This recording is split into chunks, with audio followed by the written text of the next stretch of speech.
क्या आप लोग को पता है कि आप बाहु सिद्धांत के कुछ अपवाद होते हैं और वो उपवाद के क्या नाम हो सकते हैं, कौन कौन से अपवाद होते हैं?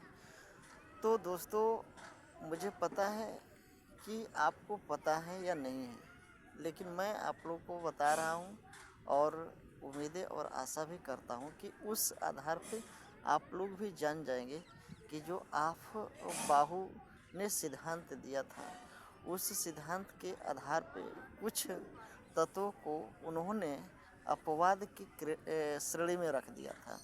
अच्छा, सबसे पहले एक बात बताइए आप लोग, आप बाहु सिद्धांत के बारे में जानते हैं?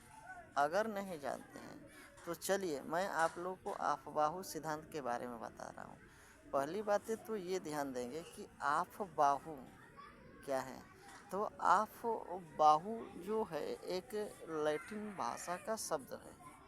आपबाहु क्या होता है कि एक ये लैटिन भाषा का शब्द होता है और इस शब्द का मतलब होता है निर्माण करना।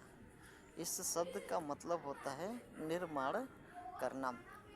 और इस सिद्धांत के अनुसार उस वैज्ञानिक ने ये बताने का कोशिश किया था कि इलेक्ट्रॉन जो होता है वो सबसे पहले कम ऊर्जा वाले कक्षा में प्रवेश करेगा। इस सिद्धांत के अनुसार जिस वैज्ञानिक ने भी इस सिद्धांत को दिया था वो ये बताना चाहता था कि जो इलेक्ट्रॉन है वो सबसे पहले कम ऊर्जा वाले कक्षक में प्रवेश करेगा, उसके बाद उससे अधिक ऊर्जा वाले कक्षक में प्रवेश करेगा और बाद में यही क्रिया जो है वो चलती रहेगी। और इसी को हम लोग इलेक्ट्रॉनिक विन्यास भी कहते हैं। अगर किसी बच्चे को इलेक्ट्रॉनिक विन्यास नहीं याद होता है तो उसे करना है क्या, जो मैं बता रहा हूँ वही काम करना है।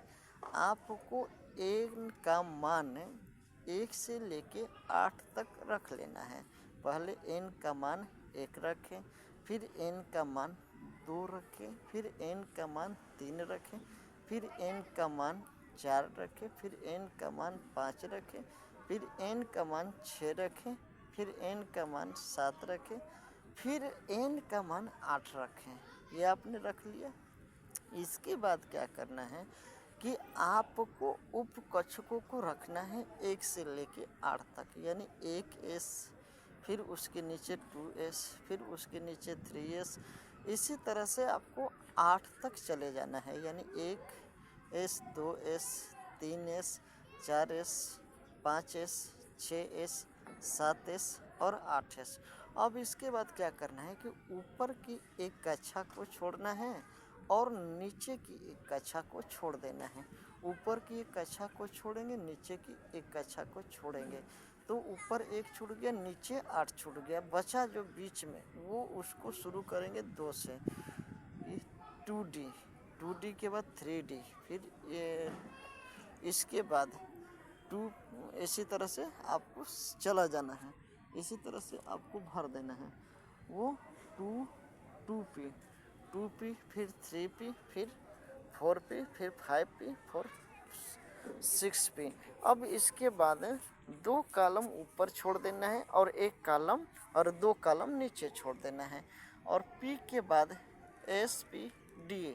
अब D से शुरू करेंगे, 3D से लेके 5D तक भर देंगे।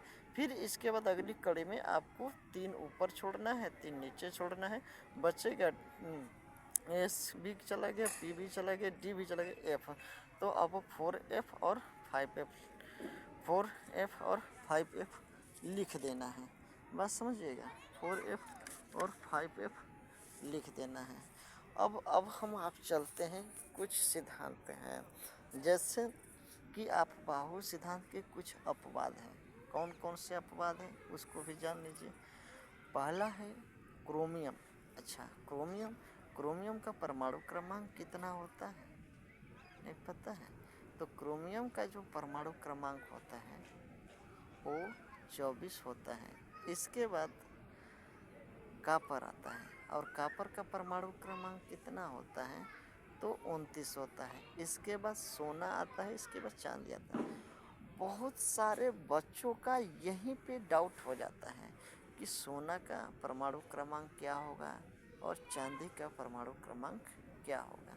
इन दो ऐसे तत्व हैं जहाँ पे बहुत ही कन्फ्यूजन होता है। तो चलिए मैं आपको कन्फ्यूजन दूर ही कर देता हूँ। देखिए सोना, सोना मान लीजिए किसी लड़की का नाम है सोना, तो हमने उससे प्यार से बोला सोना, सोना जी नहीं, तो वो बोलेगी जी नहीं। सोना, मैंने बोला सोना, तो वो बोली जी नहीं। मतलब क्या है कि जो सोना शब्द है उसमें जी का इस्तेमाल नहीं कर सकते हैं। सोना जो शब्द है उसमें जी का इस्तेमाल नहीं कर सकते हैं। मैं आपको इस के माध्यम से आपको याद करने के तरीके बता रहा हूँ। सोना जी नहीं, तो मतलब ये है कि सोना का जो भी सिंबल होगा उसमें जी नहीं आएगा। सोना का जो सिंबल है उसमें जी नहीं आएगा। अब चांदी की बात करें तो चांदी, जैसे मान लो चांदी, तो चांदी हर एक व्यक्ति को पसंद है, तो हम कहेंगे चांदी जी, तो आदमी कहेगा जी। चांदी जी, चांदनी। अच्छा मान लो चांदी जी नहीं कह सकते, तो किसी लड़की का नाम है चांदनी जी, तो उसको तो चांदनी जी कह सकते हो ना भाई। लड़की के नाम को बढ़ा सकते हो उसकी सुंदरता, चांदनी जी। मतलब चांदी का जो भी सिंबल होगा उसमें जी आएगा। तो ध्यान देना है कि सोना का जो संकेत होगा उसमें जी कभी नहीं आ सकता है, लेकिन चांदी के जो सिंबल होगा उसमें जी पक्का आएगा। तो thank you for watching video. अगर आपको पसंद आ रहा है तो लाइक करें, शेयर करें, सब्सक्राइब करें, और आप डिमांड करें तो मैं ऐसी वीडियो और बनाऊंगा।